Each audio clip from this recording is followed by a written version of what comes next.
I'm in Connecticut, Stu Gerson.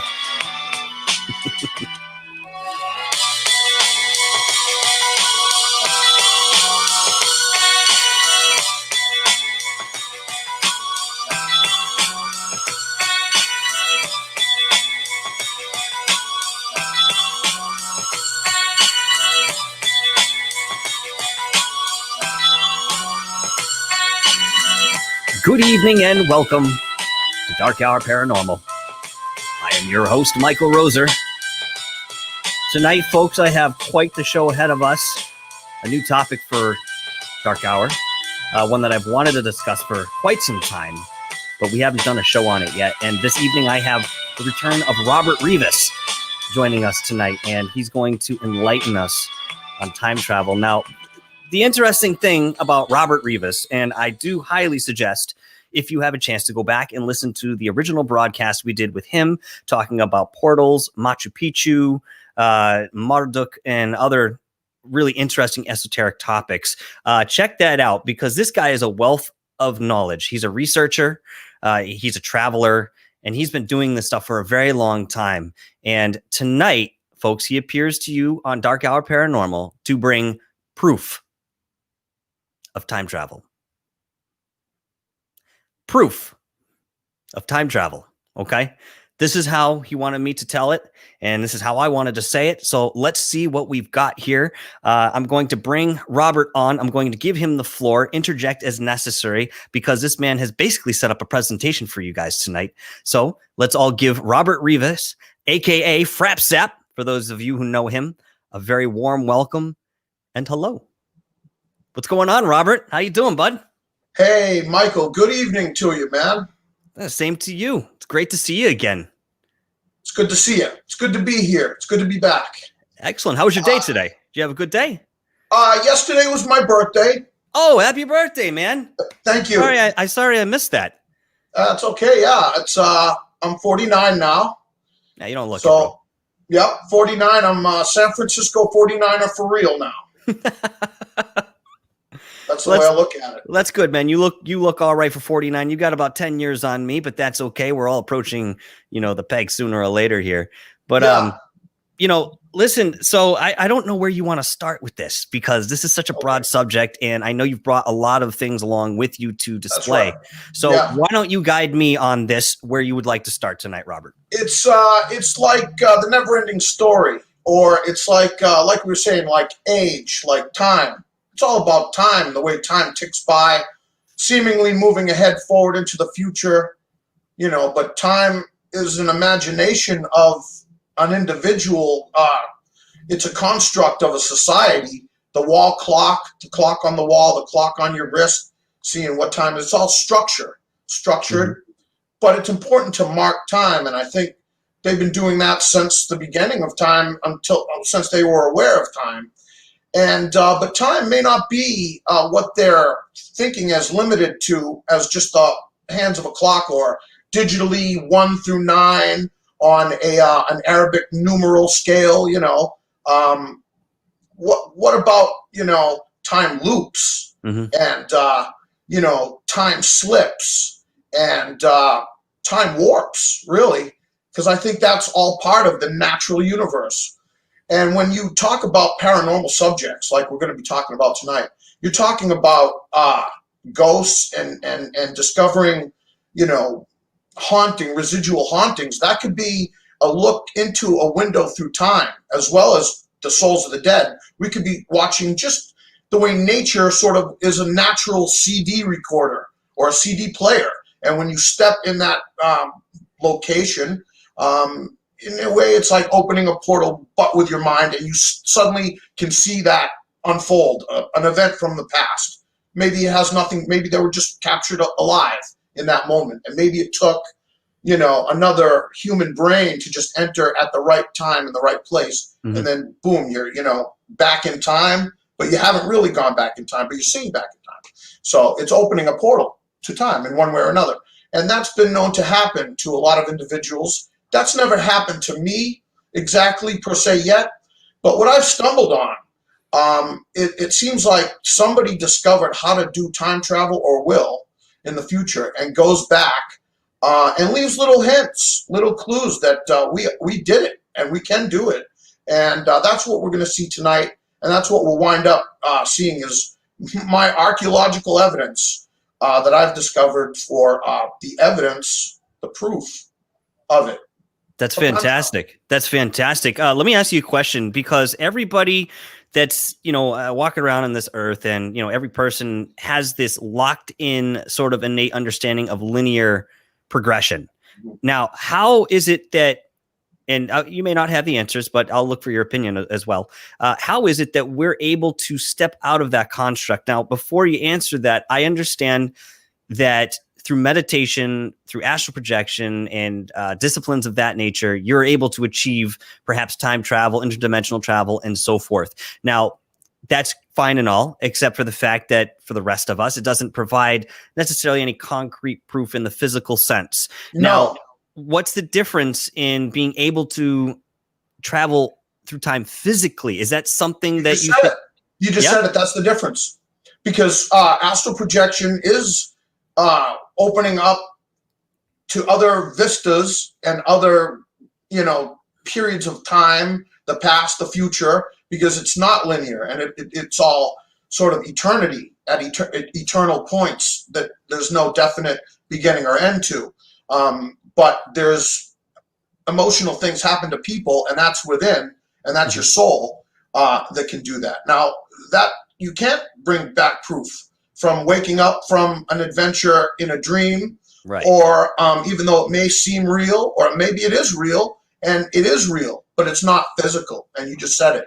So what that means is, what I'm saying is that somewhere along the lines, someone or some group will have discovered and will discover or discovered time travel, how to do it physically to enable a scientist or a team of scientists, some pioneers, some chrononauts they call them, or some pioneers into the time-space continuum, is what I call them. That's an original concept that I had of calling them pioneer, because it's like a settler, a pioneer. They may be on a return trip, maybe it's just one way. One way, imagine it, one way into the future, and you get there, and it may not be a place that you want to stay, but you can't come back, because that's it. It took that energy to get there. Or you don't know how to, reopen a portal on your own. Now, what about back in time? You could go back in time, but you may get stuck. And you don't want to affect, or do you want to affect the outcome of reality for your potential future? But will you ever have a potential future if you get stuck back in time? Because how were you ever born to go back? Well, maybe it's a different timeline entirely. It could verge into the alternate. But to do it physically, to today, do research and find things that you just say, there's no mistake now. I've got it. So how do we explain it? The only way to explain it is physical time travel. Okay. Physical time travel happened, or will happen. That's all my point is here. I don't know by who, and I have speculated that it could potentially be me in the future who goes, because I'm just so accustomed to all this evidence. It almost kind of seems like my style, because I'm also a cartoonist and an illustrator, and I could duplicate this stuff easily. It's up here. So in that regard, I could have been or will be the guy who does it. Maybe not. Maybe by my involvement tonight on this show, because this is such a great opportunity for me to finally present this, what we're going to show. So it's a twisting story. The JPEGs I sent you are photographs here of a lot of different things that you would never piece together, or you just look at. But I'm going to try to put the whole thread through, because this is what my it's like a millennium. I've been doing it since I was a little kid. When I was in the Dominican Republic, my dad was working with the Agency for International Development, the USAID, and I had an embassy card down there in the capital, and I went to all Spanish-speaking school. And this was my history book, Historia Universal. And I sent a JPEG in there. We're going to get to that later. That's coming up. but that was the first time I ever saw the name written in Spanish of Marduk. And this whole time travel thing, it has a lot to do with Marduk, as you'll see. Okay. At least my experience and my what I've come to realize about it. Right. Absolutely. Why? Well, let me ask you this. If you're moving, okay, is there a difference between traveling into the future and traveling into the past in terms of process? Can you enter a portal the same way and decide which way you're going, or does it have to be a specific kind of portal? I mean, my understanding of time travel comes a lot from, some of the technology that's been proposed, and of course you have the spiritual back on that. But that's really fascinating. Is there something that differentiates moving forward and back? Yeah, Dark Hour, it would have to be like that, because I don't know exactly how they accomplished it. I really don't, or will. I'm not exactly sure. I'm just saying that it did happen. I know that the U.S. government has been involved in time travel experimentations going back to, the World War II. And I know that they knew that somebody they really wanted to know and get to know, be good buddies with, and find out what his machines were all about, and that's Nikola Tesla. Okay. Are we going to talk about Montauk today? Yeah, we're going to talk about Montauk. We're going to talk okay. Because we have to, because it's part of the time travel story in America, and it shows you that people were working on it, or trying to, or there were stories floated out that they've been working on it. That's all. Fantastic.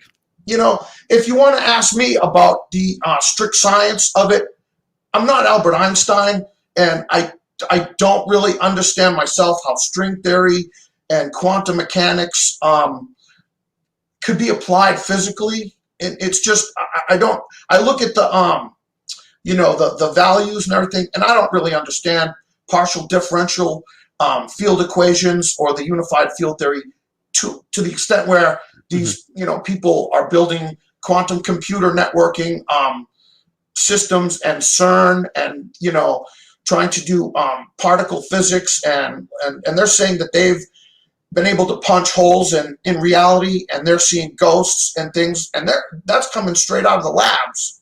So there some people who have money are backing it, and it's probably a world organization.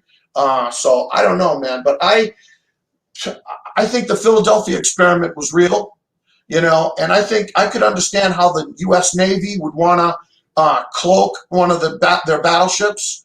I can understand that they would want to go radar invisible and sonar invisible, and to try to create a warp field around the ship to bounce signals off. And I think that a project came along, and as it was called, and Einstein and Tesla got together and took a look at that and said, well, we could do one better. We could make it completely invisible to the naked eye. You couldn't see it at all. We'll put a shield around the ship and put it in a bubble, put it in a nice little bubble, and you can zoom that bubble throughout time and space if you want.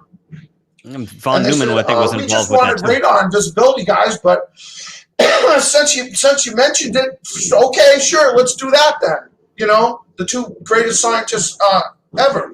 So I think the Philadelphia experiment, there was according to what they say about it, there were unwilling sailors who fell victim to the fields that they generated aboard ship, and maybe got a little melted into the cross section. Pardon me. I gotta take a drink of Coke here because take your time. I'm looking for a pen, actually. My voice is really. Take your time, brother. Yeah, so I really think that, according to that story, that's how physical time travel experiments may have started, because you're talking about these guys, and Tesla's papers was taken by the government, and they have all his materials today, and they, the secret space program wouldn't be there, or the Space Force, or whatever you want to call it, and some of the advances in science without his expertise. And he was said to have been working on, anti-gravity ships and fields, propulsion systems, and time travel himself without Einstein. Just Tesla on his own with high charged electrical fields and trying to warp space-time in many different ways with radio signals, and who knows what Tesla was doing. Well, Dr. von Neumann was in this equation as well, right? Dr. von Neumann, he was around at that time. I don't think Wilhelm Reich really came until a little bit later with radio songs, but I believe he was involved, and I think him and the Tesla, Oregon accumulator, right? Him and von Neumann and Tesla actually butted heads quite a bit over this project. It was my understanding. Yeah. As you can imagine, they're big personalities, aren't they? You know, they're major scientists, so they're never going to just agree. They're always going to say, "Yeah, but you're right, but it's not like that. It's like this." And so you got to factor in 5 different scientists and say, "You guys are all disagreeing, but you're all right because you're all on the team and you guys, figure it out, work it out." So that's why I don't know. But if, they couldn't agree, how the heck could I understand what it came? I've never been involved with the government or any time travel experiments. I'm not here to say that. Hopefully time travel will be shown out tonight and people will say, wow, because you did it and it's real. And where do we go from there? We just have to wait until, we may never know. We may never see it. May be top secret. But if they're leaving clues, they're getting a little saying like, well, we're not going to be totally top secret. We're going to let the people eventually figure out that we did it. That's what I think. I think that's pretty sound if it were going to happen that way. Yeah. So, Michael, that would mean that what I'm saying is some of the mysteries we have about the ancient megalithic construction from the past, where we could barely even do it, like we were talking about before, like Sacsayhuaman Fortress, Baalbek in Lebanon, the trilithons there, and stuff in Jerusalem, plus in Japan, and also on the steppes of these constructions, plus Bosnia, the pyramid in Antarctica, the Great Pyramid in Giza Plateau in Egypt, the ziggurat temples in Mesopotamia, everywhere in throughout Bali, Indonesia, and Cambodia, Thailand, Siam, they used to call it, region. I mean, the temples there, the temples in Mesoamerica, all over Mexico, the Yucatan Peninsula, and both, all the way down from the tip of, wherever. Because there have been in Ecuador and, Peru, Bolivia, as well as in Nicaragua, El Salvador, Belize, Honduras, so it's the same type of pyramids. They're like astrological. They knew about that. And so I think if they were that great scientists, why does it seem like, I think maybe there's a time loop and we go back and build it. We go back with incredible construction machines and build it so that so that maybe it's back in time is the last hope for mankind to start over again. Maybe last frontier. Another frontier, but maybe something disastrous is about to happen that they need to send off someone to build it so that we can survive. It may be the only place to go is back. Yeah. No, I've heard that concept quite often, not just in science fiction, but actually in some of these people's reports of doing the time travel was to fix something that was coming or to intentionally change the timeline so that we didn't experience some sort of calamity. I would agree with that. Yep. Make permanent structures that are even still pretty solid today. Yeah, sure. And that would be a good place to go in the event of that, I think, to get shelter right now, if you can travel, or when you can travel, say something comes. But I think there have been cataclysms, and I think they built that. Another reason was shelter from what was coming from space. That makes sense. In a real way. Yeah, absolutely. I would agree with you on that. All right. I mean, I don't want to get too off topic because I could talk about Philadelphia experiment from here until the morning. And Montauk. That leads right into Montauk too.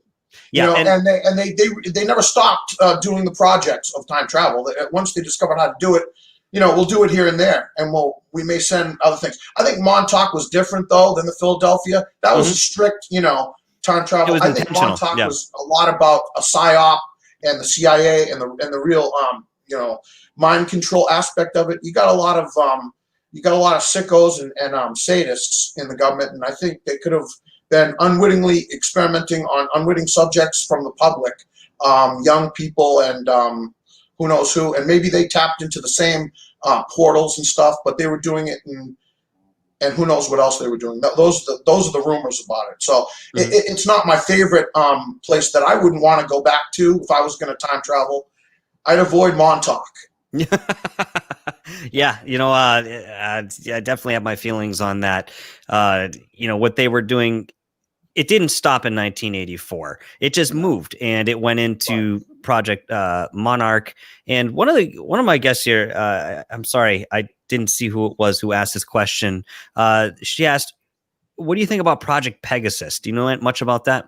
Yeah, I've gone over Project Pegasus too. I've heard about the rumors about Pegasus and all that, and how it is involved with Montauk and the Philadelphia experiment and portals again, and also I think it has to do also with remote viewing and the Stargate project from the government, the Army, or whatever they were doing, the CIA. And so, yeah, Project Pegasus, I've heard of it, and I'm not offhand, that's not my forte, my expertise. I don't really know what the government's doing. I don't believe it because I'm going to need to see proof. Yeah, sure, I understand that. Evidence. Instead of people's stories and this and that, where are they with their? If they could do that and did that, then show something that proves it. Like I'm going to show you guys tonight. Yeah, I mean, well, one of the things about Montauk is that it was such a secretive operation. It was held in such a place that was inaccessible to most people. If you don't mind, turn your volume down just a little bit. Thank you, buddy. What they were doing with the subjects there was just barbaric. You know what I mean? They didn't know what they were getting into. They were abducted most of the time. I mean, we could go into the very specifics of how that happened and how they would empirically experiment with these kids and people. They throw them into wormholes, see if it was stable or not. A lot of them got lost in time, if you want to say. They just would, the way they describe the time tunnel is it would go down, but it would branch off on different sections. And it was just absolute exploratory work where somebody would just decide to take a right instead of a left. Well, something happened. The power went down. We didn't have enough power to bring you back. You're stuck there, and that's it. And that, that had to be the beginning of the technological experimentation of time travel, I think. Could be. It absolutely could be. I've heard that too. And I kind of hope a lot of that stuff isn't true, what I've heard about it. Yeah, me too. I hope it's not true. I hope. But that people are capable of these sort of acts. I mean, there's a school up in Maine called the Elon School, and this was a reformatory school where it was 100% legal for them to make an agreement with the parents who said, I want my child to go to the school. He's a troubled child. They would show up at the kid's house, break into his bedroom, and then apprehend him, throw him in the back of a van, and take him to the school. People are capable of doing this kind of stuff, Right. Well, that's what it is with power, They have a choice how to use it for good or for sinister purposes. And when you have that type of power, you hope, if that type of power is real and the story's real, you hope it's in a better custodian's hands than anyone that they would let, Blackwater, clandestine paramilitary guys and terrorize American citizens who are their own, countrymen. It doesn't smell good to me. So I hope that type of power is not in those hands anymore. Or hopefully, if you see, again, we come into the realm of science fiction. There's time cops who straighten out things like that. So they'll prevent someone from, tampering in that way. But I hope that, the real stuff is in better hands, and I think it is. I think there are more. There are people who have a better plan than that. I think a better outlook on why the technology is important to keep pretty pure as far as what it's used for. Yes, absolutely. So, where would you like to move on in respect to what you have to present to us tonight? Okay, we can start with picture number 1. And scroll through, and I'll describe what we're seeing. We may not stay on the picture that long. That's fine. It'll begin the journey for us. Great. And then at a certain point, I'm going to pause, and I've sent you a video clip of a movie that we're going to look at, very small. That'll be much later. Okay. And I'm just bringing this up now. Hang tight. Uh-oh. Okay, good. Jesus. It's always something, right? Yeah, right. All right. So this is the first. Come on. There you are. All right. Can we zoom in on it? Yeah, let me do this. Okay. Actually, that's about as good as I can do. I'm sorry. Is that good? Okay. What you're looking at right there is some kind of a Babylonian-style lion on his hind paws, standing up like a man. So it's kind of an anthropomorphic lion man. But it's not just any were lion, like a werewolf, but a were lion, because his beard is braided in the Babylonian style, or the Mesopotamians style. And this is the cover of a Rolling Stone album. It's called Bridges to Babylon. So they're not even hiding the Babylonian in modern culture. It's right here. And this, I want to tell you, this story I'm about to tell you, starting with this picture, it's a game of memory. Because I remember seeing this way before Bridges to Babylon came out, the album. Way before the Rolling Stones came out with it. That picture of that Babylonian were-lion, the first time I saw it, it was on a giant banner in Golden Gate Park in San Francisco, near the Osaka Tea Gardens and near the Museum of Natural History. I saw it on a banner. It was pretty large, very large, and it was a flag kind of billowing in the wind, like maybe a satin silk flag type of thing, and it was pretty large. And the background, I don't remember that. It was just the Lion Man. And it was the exact same picture, exact. I mean, there's no difference. So the artist who did this one, I forget his name. I think I came across it before, but it's older than that cover of that album. So that was the first one. And right next to that, there was, go to the next picture, please, Michael. Sure. Give me a moment there. We're going to pull that up. You can keep going, though, if you have stuff to say and on the next picture right there, right next to that Lion Man in San Francisco, and this was 1983, 84-ish, okay, or not, between 82, 83, and 84 sometime. And I'm thinking more like 83. And I was with my friends. We were on a school field trip to Golden Gate Park, and I saw that Lion Man on a giant banner. Right next to it was a giant dragon, a multi-headed dragon, serpent dragon with wings, and it was on a banner as well. And that's the next picture that I have up. We'll show you what that poster or banner or flag looked like.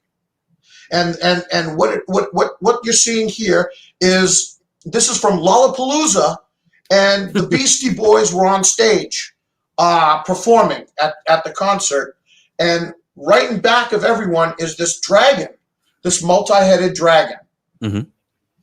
And I believe that since they're, the Beastie Boys, they wanted to put an image of the beast.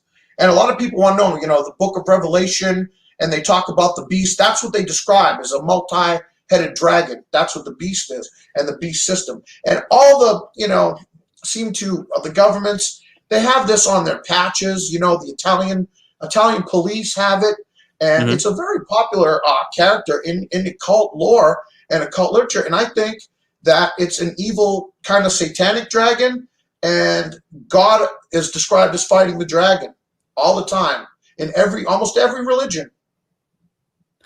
Well, that's okay. So clearly other people have been aware of this sort of thing as well. This theology that you're presenting now, it's not just something we're coming up against.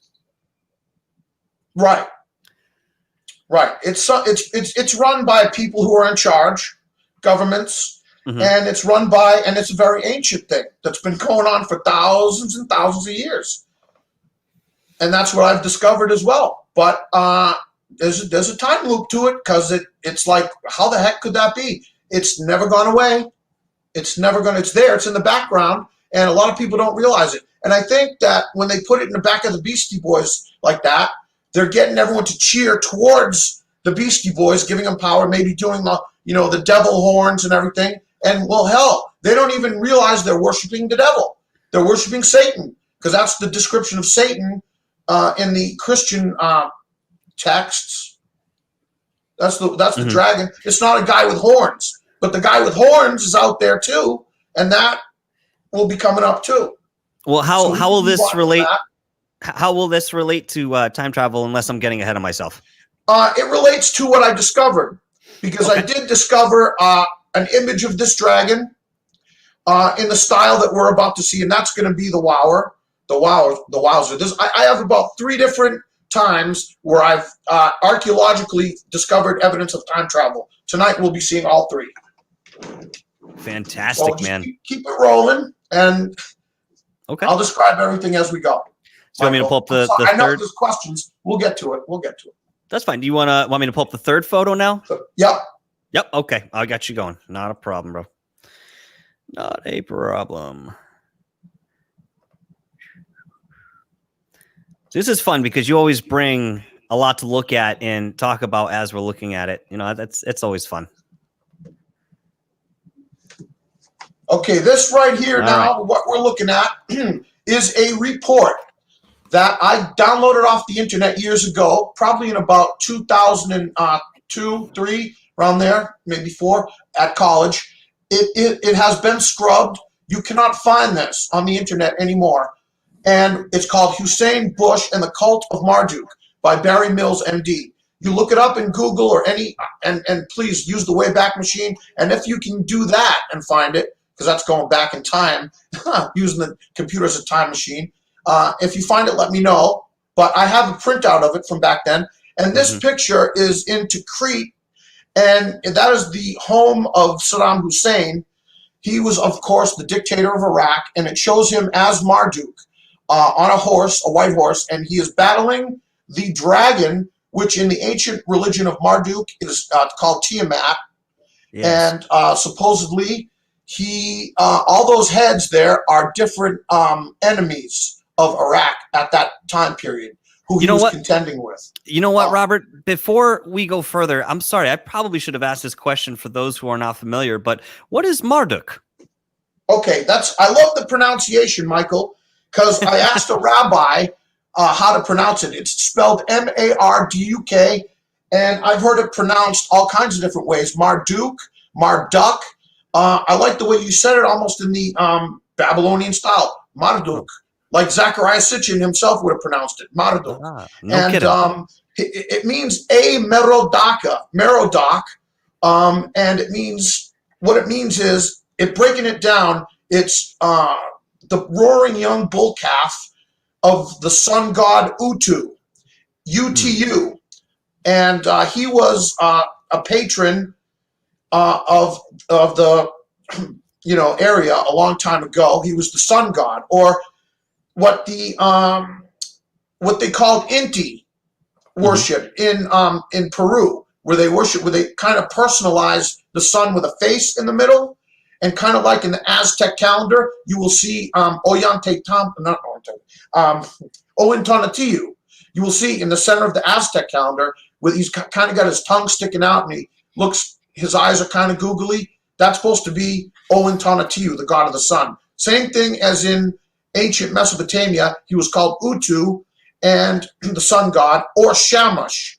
Shamus, that's where we get Shamus the detective notion of, because he kind of shines light on the darkened areas. But Marduk is actually Ea's son, the son of Ea, and Damkina, and he was a god. Those are mother and father were god and goddess, and they sired him, and he was born, and he had supposedly 4 eyes and 4 ears, and he was called upon to challenge the chaos monster, who's the dragon with multi-heads named Tiamat in the ancient Babylonian religion, which is an older version of a much younger tale, and there was always a different name for the hero before it was Marduk. That was only in Babylon, but he was kind of the similar patron of the city of Babylon. And Saddam Hussein is a funny guy because he believed he was a reincarnation of King Nebuchadnezzar. This Did is a he? story that he had put out to his people. He wanted to use superstition to keep them in line, but he may have really believed this. And if you look at the way he ended up, it kind of seems the way Nebuchadnezzar ended up. But the thing about Nebuchadnezzar was he thought he was a reincarnation of Marduk. So he got the people to worship Nebuchadnezzar as himself, as Marduk. And Saddam thought he was Nebuchadnezzar. So and there shows him he thought he was Marduk. He actually thought he was physically the god Marduk to his people. No kidding. I did not know that, and I appreciate you clearing that up, or giving us some clarity on that. That is incredibly interesting. This is one of the things I've come up in my research and talking to people like you, is that there's this strange vein that runs through some of these high-ranking political officials that they're all involved in the occult. Okay. And that's an old world sort of way of existing, which would, lead us to believe that a lot of the resistance that occurs and has been occurring to move forward into the higher vibrations and more positive thinking and harmony are being negated by, groups and people who obviously have the opposite interest. So that's just a really curious consistency that I've found, again, talking to people like yourself and doing my own research, man. Yeah. There's always a guy, like in The Wizard of Oz, it's a guy behind the curtain of the big head that, is the imposing, otherworldly, mysterious force. It's really a guy operating it.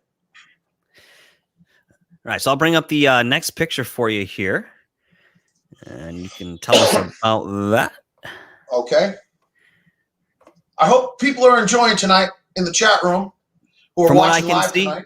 people are enjoying it so far, my friend, and I think I had a lot of people that were excited that you were back on the show, I'll be honest with you.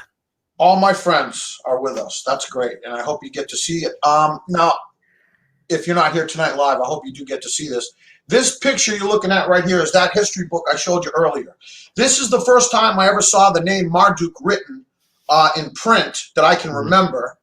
And it was that's a Spanish text in the book. Let's see, it was pre-high school.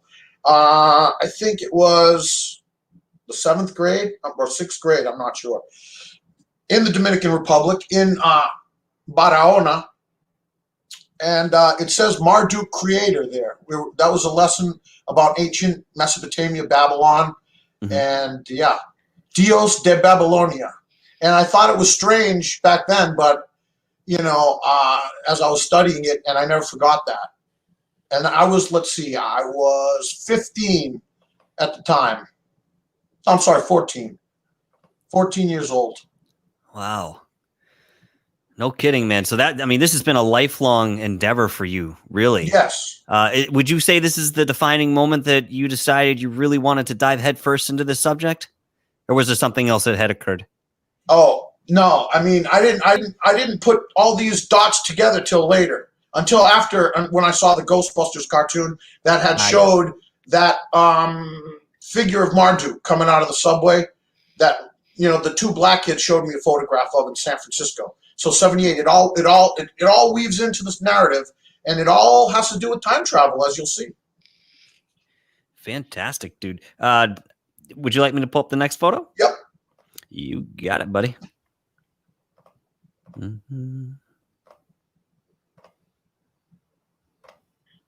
All right. Who's this handsome gentleman here? I think I know.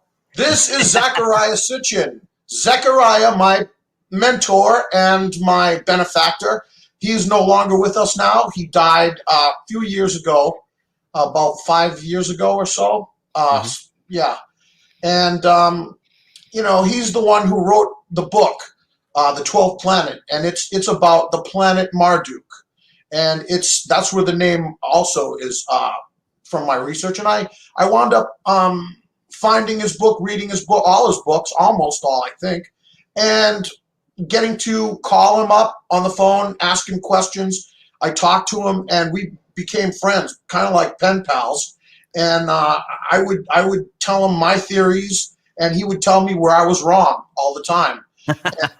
How some of his, because we're parallel investigations into the ancient inscriptions about Marduk and things like that. And Yeah, Marduk, and he would say, it's a known seal, and we're talking about cuneiform, and we're talking about cylinder seals, which are these tiny little engraved on stone, and they're rolled into clay, and when the clay hardens, you get an image of a scene from mythology, of Babylonian mythology, something like that. They're incredible, and you can read it. It's like looking at comic strips and cartoons. And Zechariah would tell me where I was wrong, and then I would tell him what I discovered, and he'd be like, "Wow, I'm gonna have to look at my original photograph." You got my attention, and we became friends, and he enjoyed my conversations. We had over, not all the time, but once in a blue moon, I'd have an idea, or I'd see something. Usually reading his book, and I find all these incredible things that no one had noticed really. Wow. That's an interesting synchronicity you had with him. I'm sorry. Do you mind turning your volume down again? I apologize. Oh yeah, I had to turn it up there. I understand. Understand. It is. It was great. It was great knowing Zechariah. He was. I don't believe everything. I don't agree with everything he said or wrote. But he was certainly knowledgeable, and he could do a lot of incredible translations. Mm-hmm.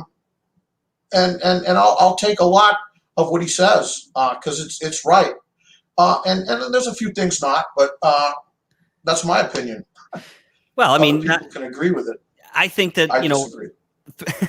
I think throughout someone's life, in the research that they're doing, now, you have to keep this in mind. Number one, we're all still human. So what does that mean exactly, other than the fallible aspect of it? It means that we're always constantly growing and constantly changing our mind and reassessing the paradigm that we exist in. That's the nature, the flexible nature of being a human being. So when you start somewhere, you have a perception, okay, or a scope of things. As you get older and continue to research, you refine and mature that perception. Maybe some of those earlier concepts might have stayed, but now, you could see them in a different light, but yet that research is still documented, is still there as perhaps something that is true or something to think about. Does that make sense? It sure does. Okay. It sure does. And that's what I did. And that's the way life has been. It's been one plateau after another of learning how to do what I do.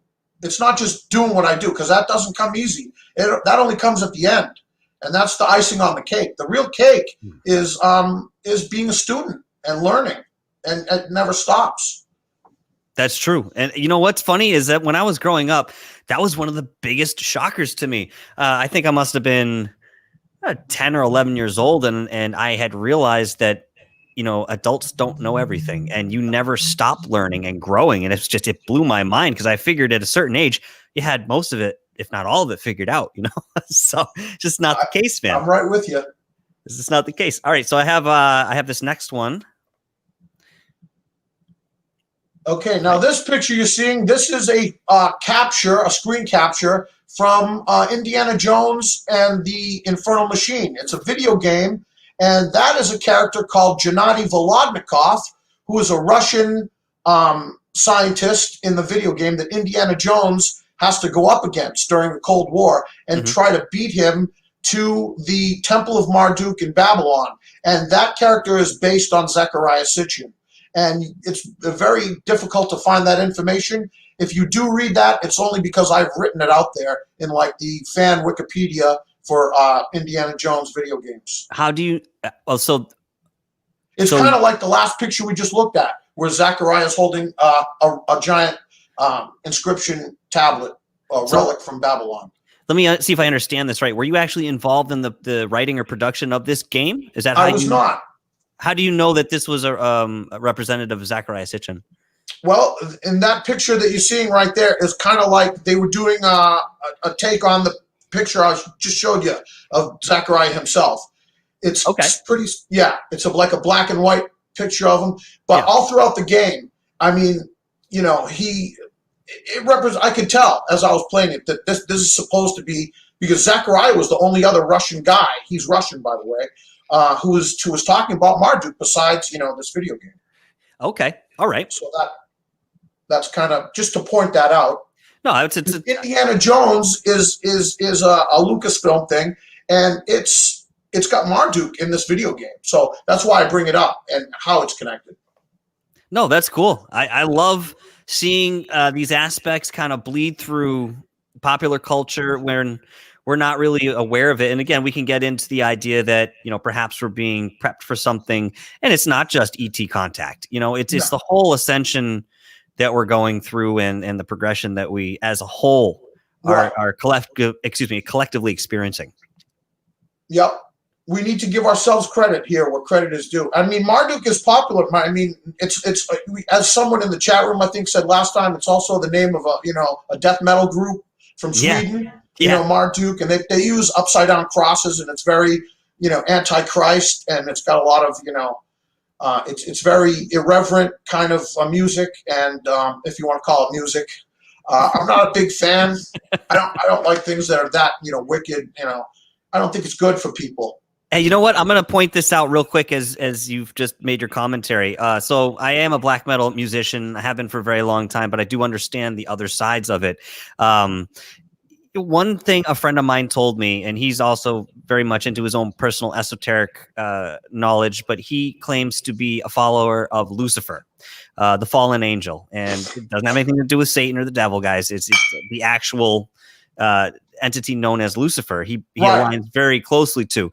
So therefore, a lot of his philosophies are incredibly grounded in nature, and earth realities and stuff like that. One of the things he said to me many years ago when I was having a conversation with him, he said, listen, I know you enjoy that music, but be careful.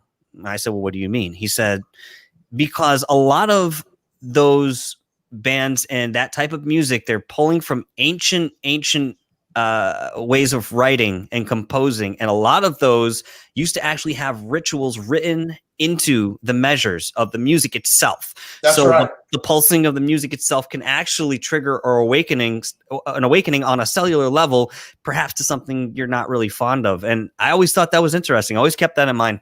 Yeah, I've done a lot of research about the music industry and about metal bands and stuff, and how they use really the music itself, the chords that they play. There's dark tones, very intentional. They want to elicit that spiritually from in the audience and in themselves. And there's backward masking, there's music, there's a message, subliminal messages in it on the record covers.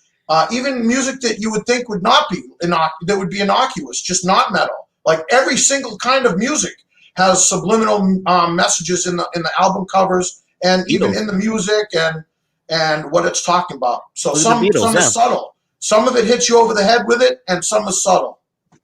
I agree. But the music industry, they all do it. Even jazz, So it's all occult, and there's Satanism messages in it, sexual endorsements of things, and on the covers and in the music, and also you brought up Lucifer. Lucifer is supposed to have been the musical angel, as well as the angel of light. He was supposed to have, introduced a lot of musical playing, aspects as part of his personality, just to bring that up. No, 100%. I didn't actually mention that, but I should have, and I'm glad that you did.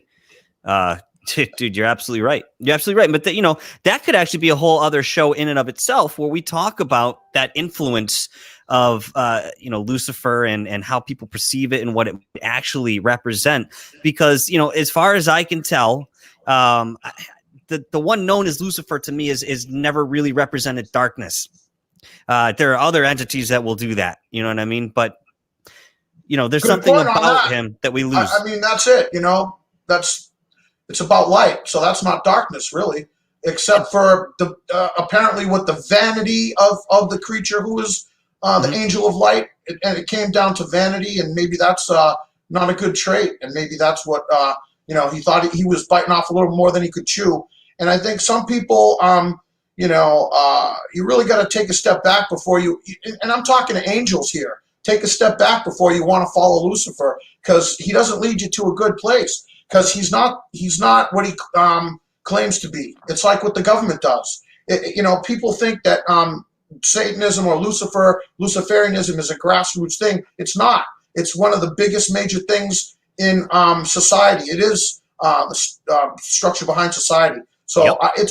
I stay away from it. I avoid it. But also I just avoid it because I know about it, and I'm not wrapped up in anything. I don't love anything that much to put it before what I know is right and what's wrong. And I think it's wrong because you take a step back and you go say, well, he's a created being. He could be. But what about?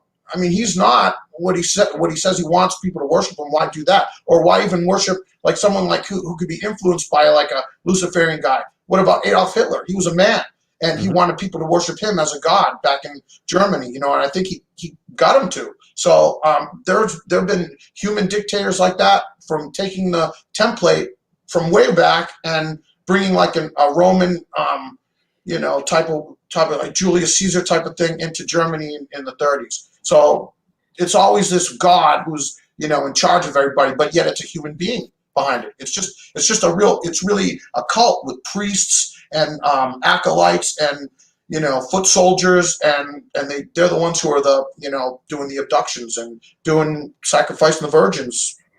Yeah, I mean, in my opinion, I don't think. Well, let me put it this way. In my opinion, I don't think anybody should worship anything, because in the end, if you are equal and part of the collective, then you are of the highest and the best, and you are part of everything. Now, another thing that I learned some years ago is that you have this Wiccan star. Okay. Everybody's familiar with this. Sorry, it's not too good. The pentacle or the pentagram. It's similar to the pentagram, but it's a Wiccan version of it. And I'll be honest with you, I can't go too far into it. But that being said, if it's blurry. Yeah, sorry. Actually, the relevance here is just the shape itself. So if I'm holding it like this, and you enter a home that somebody's purported to having paranormal activity, and they see this symbol this way, okay? Yeah. This says you're subservient to the gods. However, if you turn it upside down, it means you are the creator of your own reality. And whoever enters in and sees that to do the investigation will start there. Yeah. I mean, if there's something called, pentagonal in geometry, pentagonal, redundancy and everything. You can take a pentacle or a pentagram and put it next to another one, and you can fill up a whole area of pentagrams that connect to each other, and you can structure mathematically a lot of physical material things down to pentagonal. We talk about sacred geometry here. So if you just have one pentagram somewhere, say on a floor, there's no right or wrong way to have it be a top or bottom. It's just you're walking into that room. You could stand wherever you want and look at it however you want at any time. And maybe different forces come through you when you look, because it's famous and it's popular in Satanism, and they have the Gota Mendes inside of there with the horns and everything, and that seems to be popular with Satanists. I mean, they like to represent, and that goes back to Egypt, to Jedit, I believe it was in Egypt, where that sort of way to put the head of the goat, inside the upside down pentagram, as they call it, but there's no real upside down or not, like I was saying. But a right side up one, you could put a human being standing like this with his legs out, inside there to signify he's alive and he's well and okay. And if you turned it upside down, he'd be kind of, maybe he's dead then. Well, that's interesting, because obviously the image that comes to mind is Leonardo da Vinci's Canon, and that can be taken at face value, or you can dig much deeper and find the phi ratio. You can find golden mean spirals within this. A lot of sacred geometry is in there. I think in terms of using a symbol like the pentagram for some use, it has to do with intention. So when I mentioned that if it's upside down or right side up, usually it would be something that had that perspective. So you walk into the room, it's on the wall. But again, I get what you're saying, okay? But I think that in order to make it alive or effective, it has to have the intention behind it. Yeah. I don't think we saw, and then we start seeing it with Phias Levi. He came out with it, and he was in the Masonic orders, and you saw it Baphomet, as a caricaturization. That came about during the Crusades. Apparently the Knights Templar were caught doing irreverent things, denouncing Jesus Christ over in Jerusalem. And apparently they had idol worship and that was one of them. Kind of like a satyr or a Pan from mythology, Roman Greek. Kind of, a nature spirit of also mischief, but also represented fertility and sexual magic, and yes, and that was important to them somehow. And that's a big one, by the way. Yeah. So that's what we're talking about. But awesome. yeah, and that's actually part of Marduk. That's a big part of what we're talking about today. So let's continue, Michael, if we can. You got it, brother. How's this look? Okay, that's great. What you're looking at now is a picture of the entity Marduk from the Indiana Jones and the Infernal Machine video game. So as you're playing, you play as Indiana Jones. You traverse the world in search of relics that will open a portal once you get to the Temple of Marduk, the Entemenanki in Babylon, ancient Babylon, which is in the sands of Iraq, modern-day Iraq, but it's in the 40s, I believe this video game takes place. And you do open it, and you do go into Marduk's dimension, his realm, and you fight him, and that's what he looks like in the video game. Can I ask you what system that was on? What system was that for? Because I actually want to play it. That is for the PC, and they also made it for the Wii.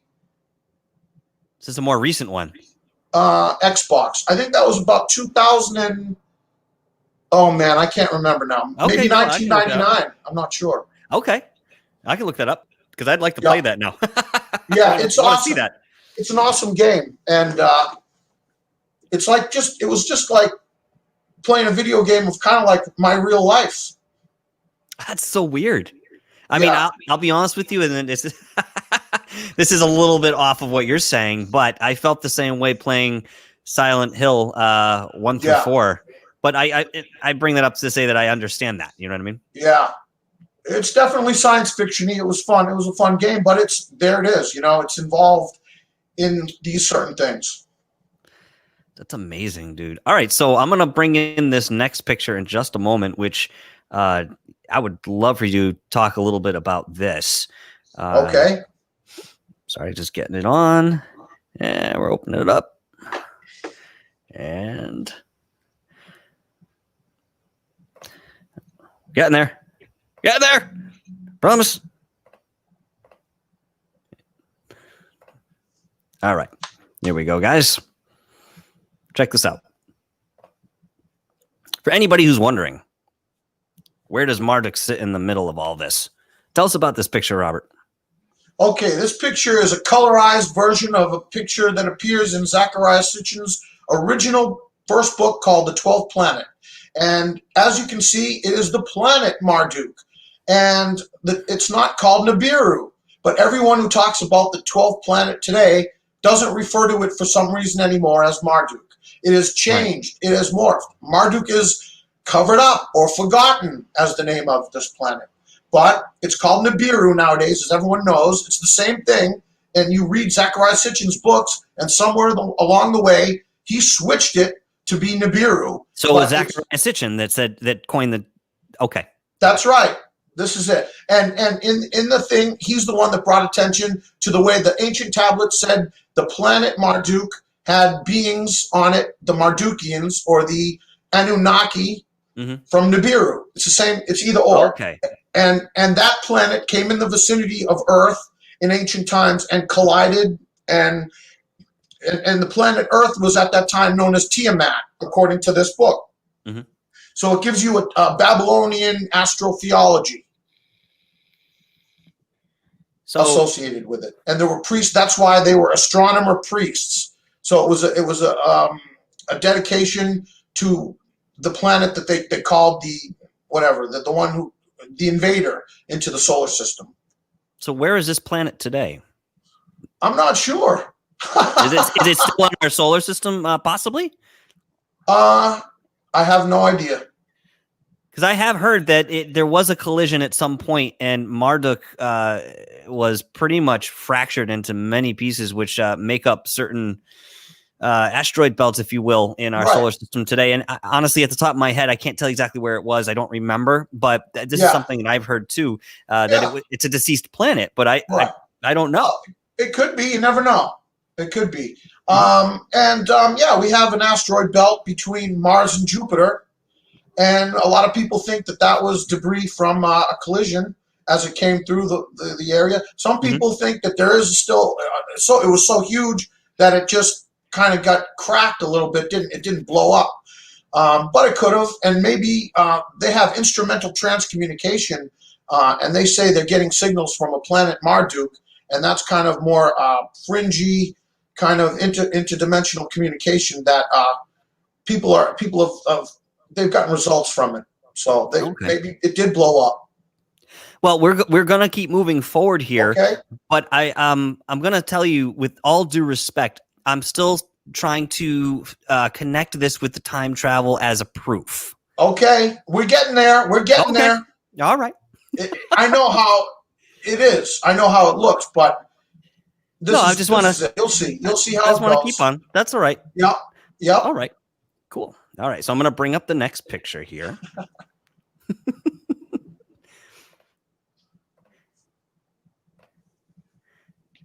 Man, come in. You know I'm going to play both sides on this, of course.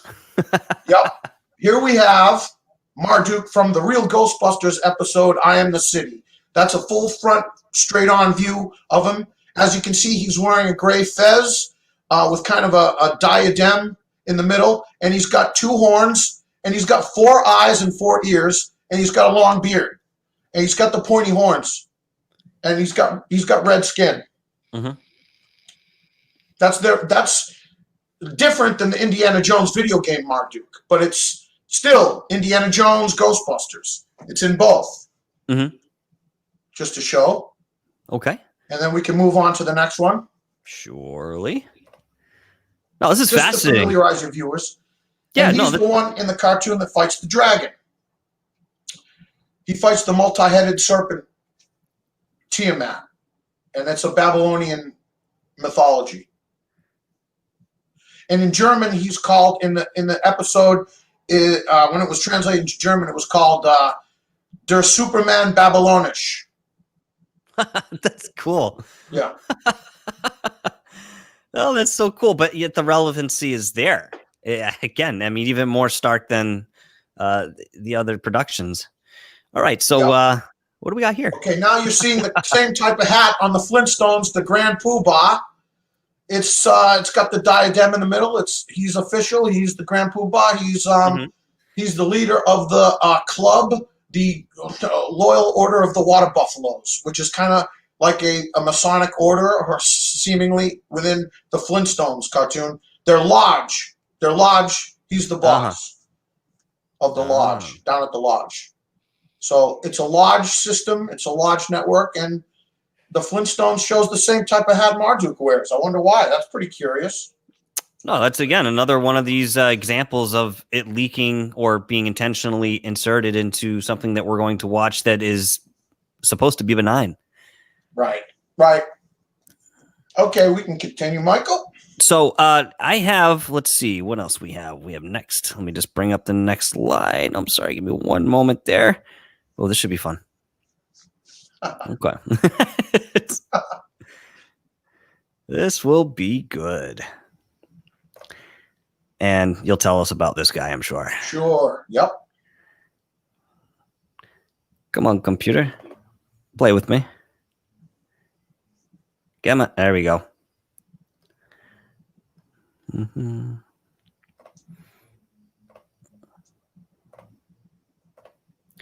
And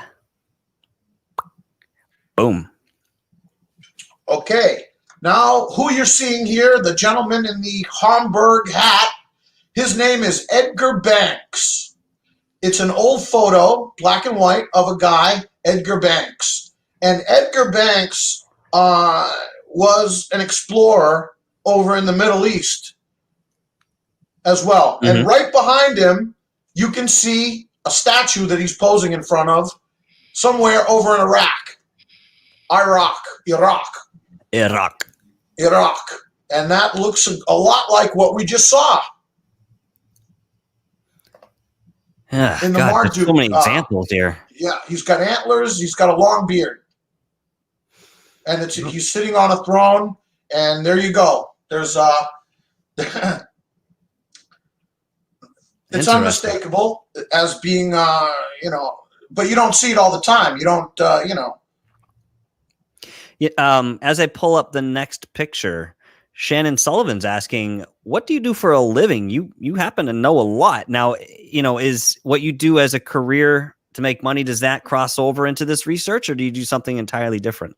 I do something entirely different, and I'll get into that. No, this, I don't make any money at it, and I'm doing it for you, Michael, and I'm doing it for the audience for free.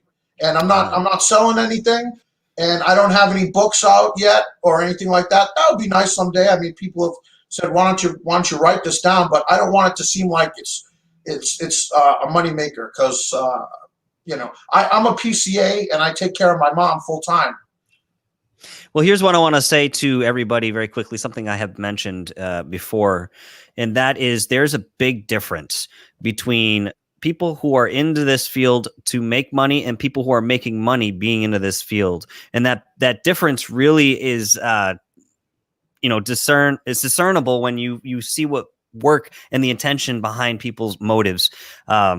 But there's a huge difference. I don't see any reason that we can't do what we do, give the love and the passion. I mean, listen, I spend a lot of money to do the show here too. I don't make anything off of it, and I'm okay with that. Yeah, eventually, I'm okay with that. I would like to make enough that I could just cover overhead costs. And if I could quit my day job and just do this full time, that would be right. The pinnacle for me. That would be it. No. I wouldn't need anything more. Just keep my house above my head and let me do my show, and I'd be happy. You know what I mean? That would be awesome, man. And some people, and it's not for everyone. Some people can't do that. I don't have a show. I think it's incredible what you do, and you're good at it. And this is a great show. Thank you, man. I love having people like you on, because you're so knowledgeable, and you could write a book, dude. I encourage it.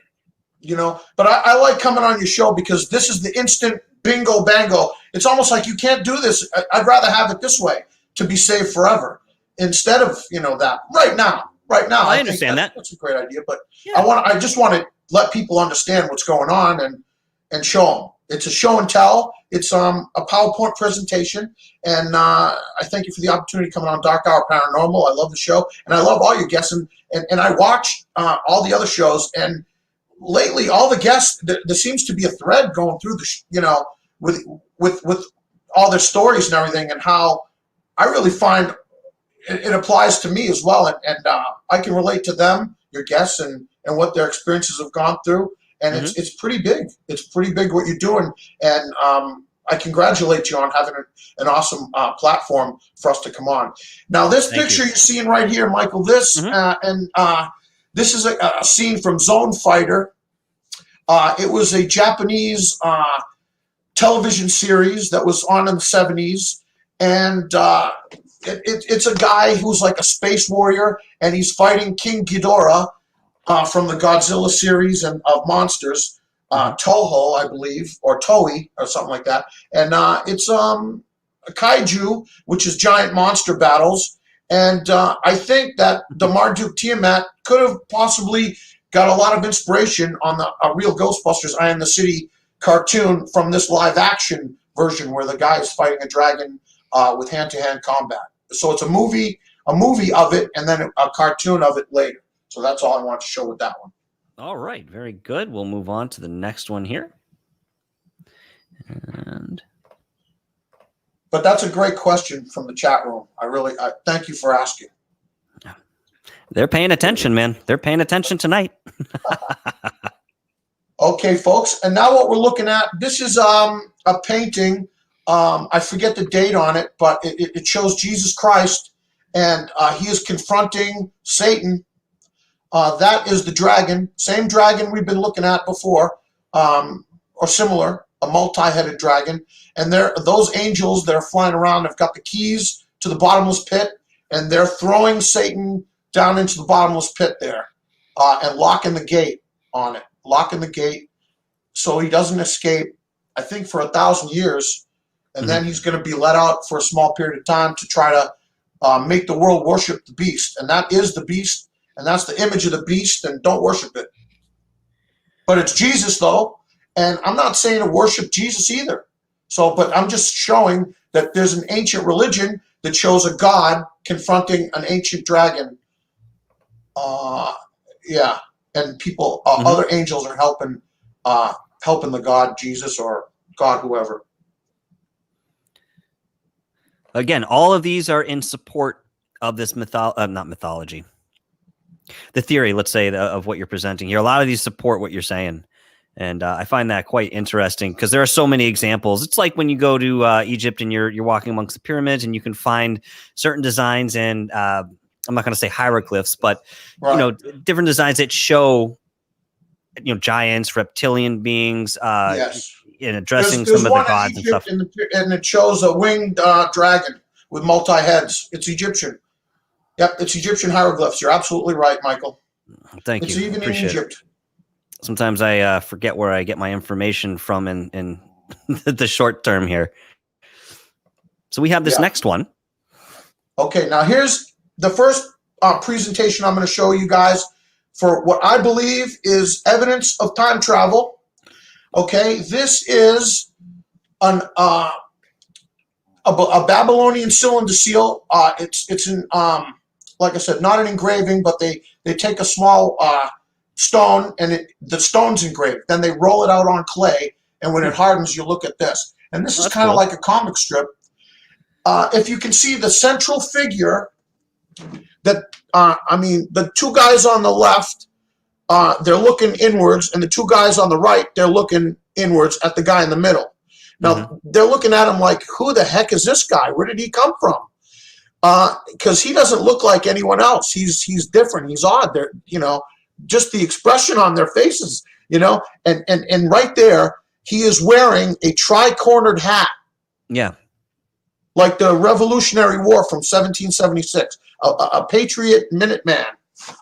Right there. And he looks like he could be maybe carrying a rifle with him. Huh. Okay, and he just doesn't fit in with these rest of these guys in the whole picture. They're like, where did you come from? And I think that's an ancient representation of a guy wearing a tri-cornered hat from No, I'll be damned. That is interesting. It doesn't seem to fit. No. And they're looking at him like, who the hell is this guy? Where did he come from? I think he's a time traveler. Okay. Okay. That's just the first one. It gets better. Yep. That's fine. There's still a question. Maybe not. I can only hear Rich Giordano in my ear from GUFON, saying, hey, it could be, but, maybe not. And you're right. Maybe not on that one. Okay. Yeah. Now, what you're seeing is this is from the I Am the City Real Ghostbusters cartoon. When Marduk first appears on the scene, he is popping out of a subway station. He's just an orb. He's like a glowing UFO. Okay, and that's just the tip coming out, and we'll see that later in the movie, a movie clip. Okay, next picture, Michael. This is immediately after this picture that we're seeing. This next picture coming up is just a few millisecond later, and it shows the entire object, the UFO. That if you took a picture of it, you'd see a man flying out of the subway station. Okay, I see. But here it's going by so fast, it just looks like an elliptical object. All right, I'm pulling that up for you at the moment. And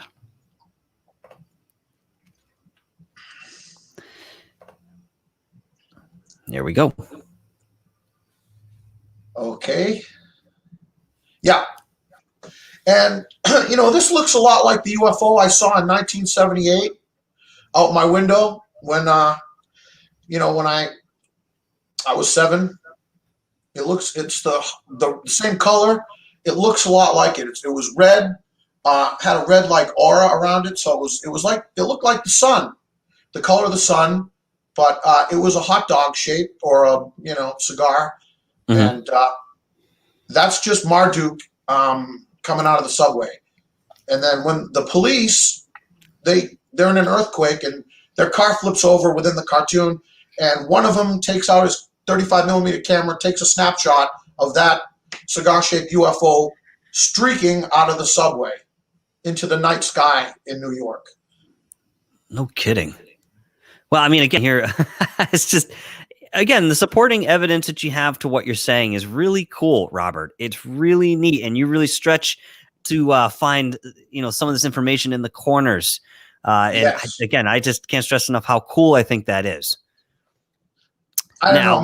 Maybe I'm what do they call it? Savant. I mean, you never know, dude. You listen to you talk, you definitely know something, man. But this especially picture with this subject, I'm not like this with every subject or anything.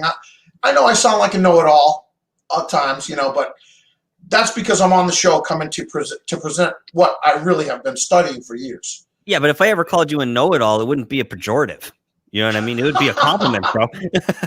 Now, I recognize this picture from the last time we got together. Yes, this was it from the last time. So this is the picture that the cop took of that UFO, and that's what it looks like slowed down to a frame. And that's the 35 millimeter. That's the picture the black kid showed me, and that really exists in real life. And somebody, I believe, I don't know if they really took a picture of a UFO, and that's what it was slowed down. I think that the government might have, had a UFO at one point, and then they got an actor to get in full body paint makeup and pose for this, and then they cut him out and superimposed him on a picture of just the city scene, and made it look like an event, a supernatural event. But that's the Marduk. I think the Marduk cult that Saddam Hussein is in, and the high level presidents. I think Illuminati type cult, and I think it's ancient, and they floated it in the black community in San Francisco for superstitious purposes, and they said it's the devil. They said this is a picture of the devil. That's what the black kid said to me. So my dad said one man's devil's another man's God. And I didn't know what that meant. And then years later, I see that was 78 when they showed it to me in real life. And then in 87 is when it came on TV on the Ghostbusters cartoon, which I loved. And when I saw it, I was like, oh, my jaw hit the floor. I'm like, that's it. I saw it. That's the picture. And they just traced it and put it in this cartoon. So that leads to the movie clip that I sent you in the other email. That's really cool, man. Here, I'm going to bring up the next one for us.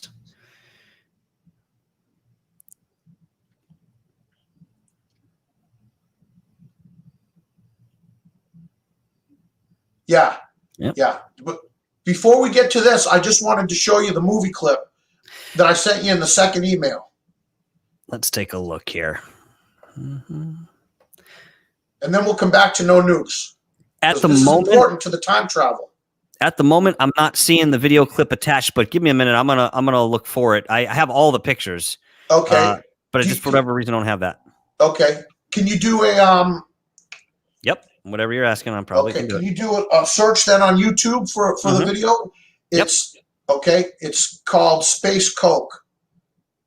Oh right. Okay. Space Coke.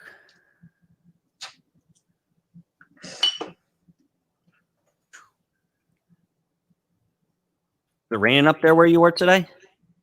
Yeah, a little bit. Pouring down here. All right, so I do have Space Coke. All right, give me 1 second. I'm gonna go ahead and put this together for you.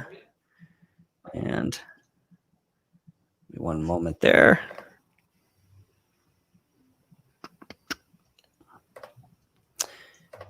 And this should work out. 1 second. Tab. All right, here we go. Let me know if you can't hear it for whatever reason, but you should be able to. Yep, this is it. What? Hey, wake up, man. What's wrong with you? Can you hear it? Oh. Yep. Okay. Oh, shit, it's you. Hey, you should have been with me. You can full screen it, Mike. Hey, what happened? Got it. Hey, man, I was on a UFO.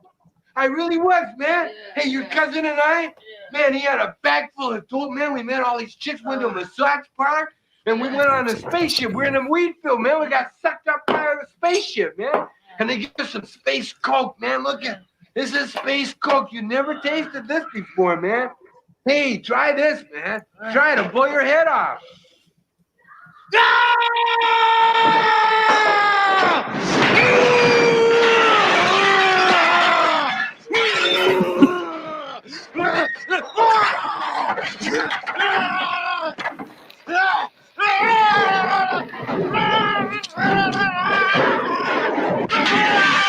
That's Tommy Chong, and he's wearing the horns.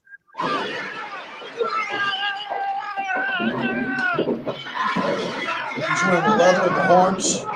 The horns kind of like from the Baal. Now this is the part right here.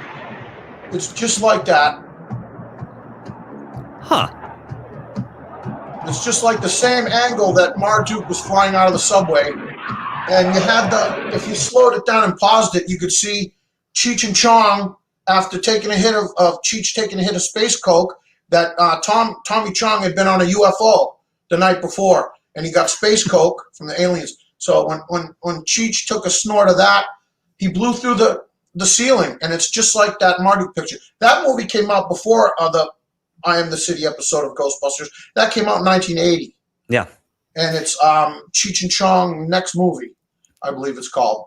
And if you slow it down, it's just like I showed you before with the little tip coming out. It's like animated, so that the roof blows off, and just the tip of Cheech going like this is visible coming out of the ceiling. And then you go frame ahead, and then Cheech and Chong, Chong's hanging on to his legs. It makes that long, shape, and he's holding on for dear life but he's got the horns. Chong has got the horns.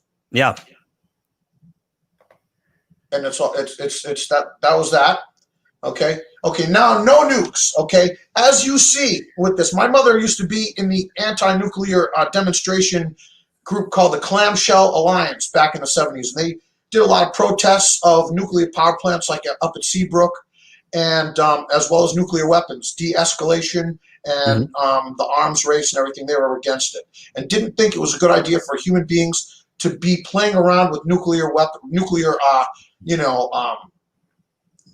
technology, really, even for how they use it. But because it wasn't, the radiation levels we're talking about, they're not safe by our standards. It was probably best just to leave uranium buried in the ground than have tried to use it. But I guess when they were listening to Einstein and stuff on how to split the atom, we really had to defeat kind of the evil sentiment of fascism, or at least the Nazis and the Italians and the Japanese at that time. And they decided to go ahead and split the atom and bring devastating forces upon to end it. But those wavy lines there, that's the international symbol of radiation. And that's why it's important. That's why I'm showing you no nukes. Those wavy lines, okay? Okay. We're getting there. This is the time travel part. We're getting a little close on time. I'll let it go over for Here a bit. It is. This is it, okay? Now, you've got the Marduk, and you've got the dragon, just like from the I Am the City episode. But if you look, it says this is a shell plaque depicting a god or a hero fighting a seven-headed sea dragon, southern Mesopotamia, circa 2450 before the Christian era. Now, if you really look close on it, you'll see that Marduk here is wearing a proton pack and the backpack, and he's holding the neutrino wand in his arms, and he's firing the international symbol of radiation, which is conking out one of the heads of the dragon. I see that. That is inscribed on a shell plaque. Huh. Showing the real Ghostbusters episode. That's kind of fascinating, dude. Yeah. Yep. It's Ghostbusters. He's got the proton pack. It's unmistakable. You can see the three wavy lines, the international symbol of radiation coming out of the gun rifle that he has, the induction rifle, proton pack on his backpack. He's got a beard. He's got the horns, and the dragon is just like in the Jesus meets Satan thing. It is, but it's the Mesopotamian version of Tiamat or whatever. It doesn't have a name on it. It's just a dragon, and what that represents, and that's time travel. Because they were either watching the cartoon or, there's a proton pack there. Is it possible that they may have had this kind of technology back then and we just didn't know about it? Yeah, that's possible. Okay. I figured I'd ask. It is possible. Everything is possible with this, but it is startling to see a guy wearing a proton pack shooting a particle stream of wavy lines, just like in Ghostbusters, the movie, and in the cartoon, at the dragon. You know, you see the dragon, and if you watch I Am the City on Kim Cartoon or Cartoon on the internet, you'll see the episode. Very important to watch. The Babylonian Marduk team, and the Ghostbusters are helping Marduk fight the dragon, and they're shooting him with the particle beams, and just like in that shell plaque. That's wild, man. That's so wild. Yep. All right. And Tell us about I this think one somebody here. who's a fan of the cartoon went back and engraved it. Okay. Now what you're seeing here, this is from Rosh Hashanah, and that is over again in the Middle East, in the Near East, and an ancient Ugaritic inscription, a tablet, showing the central figure there is Baal, and he's wearing the same kind of headdress with horns coming out, and it looks like he's going over to his girlfriend there, and he's getting like an order of fries and a Coke from her. I mean, I don't know if those are an order of fries and a Coke, but she is handing him a drink, and you know, those could be giant potato French fries, wedge French fries, or it could be some kind of other, you know, thing he's got in his hand with 6 points on it. But if you can see right below that, the head is being cut off of the animal, so that's going to be supper, kind of like the burgers they're going to have. And there's also birds there, so if you want some chicken McNuggets along with that, you got that. And his buddy's holding the light system, the torch. You can see the moon's out; it's at night. But if you look at Anat, and that's his wife or his girlfriend, you can see that her breasts. If you look above her breasts, it looks like the arches of McDonald's. There's an M. Okay. Oh yeah. And I see that. Yeah. And if you now let's go to the next picture. Mm-hmm.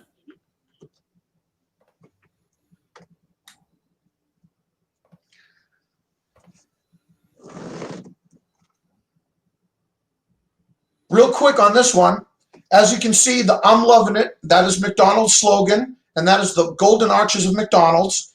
And one of the creators of this logo image said, back in the 1960s, he said that those are there to represent a pair of nourishing breasts. Really? So, yes. Huh. Yeah, the golden arches of McDonald's are there to, if you look at it subliminally, you're thinking nourishing breasts. That was part of the advertising McDonald's campaign. Well, that's some shit. Usually when you see breast depicted, it's like a W. It's the other way around. Right. But the M, that's pointing upwards, two hills. Huh. Two hills, the golden arches. It's subliminal, they said. The guys who were in charge of the logo design. They wanted it to be a pair of nourishing breasts. So that goes back. Okay, we can get off that now. Back to the next picture. And this is it.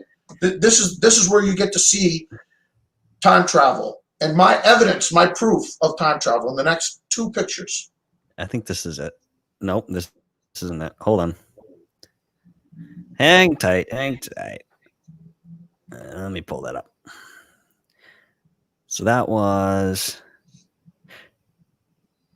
I mean, I have Bilal 1 and 2. Are they not the same?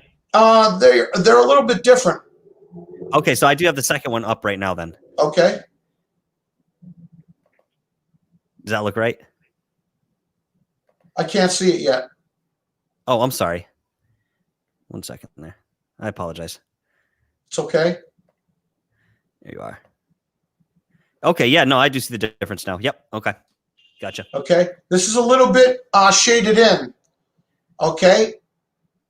And now you can see that there's lettering here that I've discovered inside of this Ugaritic tablet. Mm-hmm. From 1928, it was discovered, Mount Rasharma. And now if we can go to the third one. Sure. I mean, okay, I have a question for you as soon as we're into this next picture here. It's in English. The lettering. Okay, that's where I was going with it. Going with it. Yep. Why? It's written in English. L-O-V, and then you turn the McDonald's M on its side and you get an E spaced out, love. I'm loving it. The It's McDonald's M, yes. And inside the breast, it forms the shape of a heart. L-O-V-E with a heart. I mean, okay, so I think it's odd that. Sorry, can you pull your volume down a little bit? I find it odd that they write it in English. Why do you think they did that? Was that just for our benefit, and how did that work? Yeah, I think that proves that it's somebody. Obviously, L-O-V-E with a heart, is semi-modern, and it's English lettering, writing. It's an English word, and those, I say time travel is the only way that could be explained. Very interesting. Very, very, very interesting. Compelling stuff that you're bringing forward tonight, Robert. And you know what? If nothing else, it gives people quite a gamut to select from to think about, the subject matter and content that you're providing. This is really interesting, man. Thank you. Yeah, thank you, man. Again, as I've mentioned, it's always a pleasure to have somebody like you on the show who is so eager and passionate to share what they know and their interpretations of such. And you have never disappointed, even in our own personal conversations, bro. It's always been an enlightening and knowledgeable conversation and experience, dude. I really appreciate it. I appreciate it too. I appreciate the opportunity to discuss this. This is my passion. This is what I love to do. And I just find so many awesome, miraculous things that I need also everybody else's opinion on too, to kind of, am I crazy or am I not crazy? I'm seeing this. And, and now it's just a gift that I give to everybody. Well, the beautiful thing about this is that the universal law, the way I understand it, is that if you are given or find knowledge, esoteric knowledge, it is your right and responsibility to share it with the collective. I know not everybody sees it that way, but from what I understand, and it makes sense, why would you exclude anybody if you look at everybody around you and it's another version of you in another life?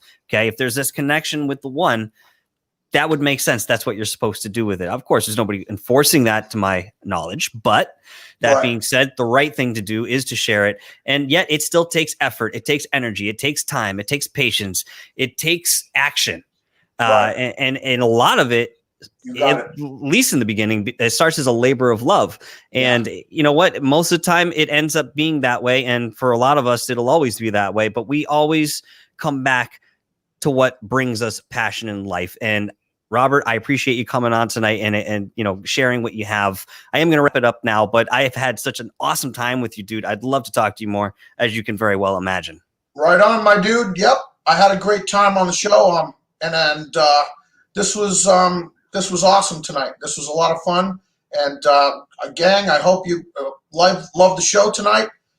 We love you. I love you, coming from me. And it's just love all around tonight. And everybody, it's harmonious, it's elegant, and it's important to stay in love as we move about our day and our daily day-to-day existence. To keep that in mind and give your kids a hug, give your parents a hug, and love them, and call up your family that you don't see that often, your cousins, you love them on Facebook, and you can't see it, but your girlfriend.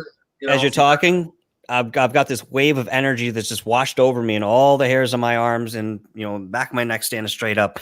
That's usually a really positive sign when I feel that, dude. And you have a very large energy, and it's boisterous. And I would encourage you to continue doing what you're doing, and eventually think about possibly notating it in a way that other people may have that at that leisure, and they can go at their own pace and learn about what you know. Honestly, if I was to sit here and say it today, I think you will write a book, at least one. At least. I think that's going to be an opportunity, but we'll find out, Robert. Well, at least the assassins hadn't got me until I could bring this out tonight on your show, and this is it, folks. Send it around, show your friends. Thank you very much, brother. I appreciate you coming on once again. Robert, have a wonderful rest of your night. If you'd like to stick around, I'll say my proper goodbyes to you. At the moment, I'm going to tidy things up. If not, you have to go. That's fine. hang out backstage if you'd like. We're going to move forward on the end. Thank you again, man. Appreciate you. Have a good night, everyone. Thanks, Michael. Cheers, brother. All right, guys. I hope you really enjoyed that show. That was a lot of fun. The first time I had Frapsap on, Robert Rivas here, I had a great time. He's obviously very knowledgeable about what he's talking about, very passionate about it as well. And I think this is probably only one small hair on the head of evidence of certain time travel. And if we're looking in the past, we're going to find perhaps more readily than if we're looking right here in the present moment, with technology and government conspiracies and so forth. So thank you, all of you, for joining us tonight there in the chat. I've been watching you. I tried to get to as many questions as I possibly could. Thank you very much for coming around. Tomorrow night, I have someone you may all know and love. I have Rich Giordano as my guest from GUFON, in parentheses, radio stream. And he will be joining me tomorrow. We're going to be talking about a lot of really interesting things. And I know you guys like Rich, and I've been waiting to get him on the show. Now's the right time, and he'll be on tomorrow. Now, that being said, I just want to make a quick announcement. I do have 2 guests coming on this coming month. I have Wreaking Havoc, who is an alien abductee, and his story is incredibly fascinating and ongoing.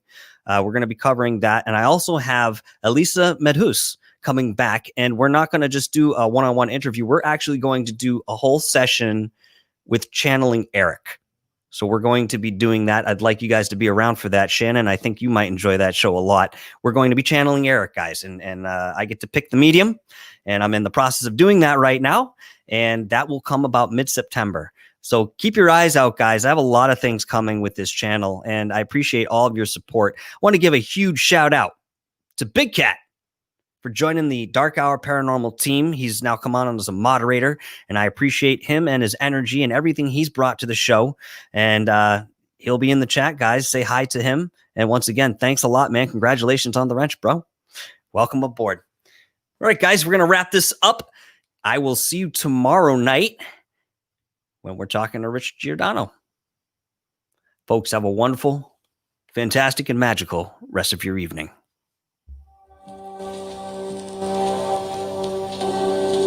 One day I'll have real music too, and I won't have to hold my phone up every single time. Baby steps, yeah?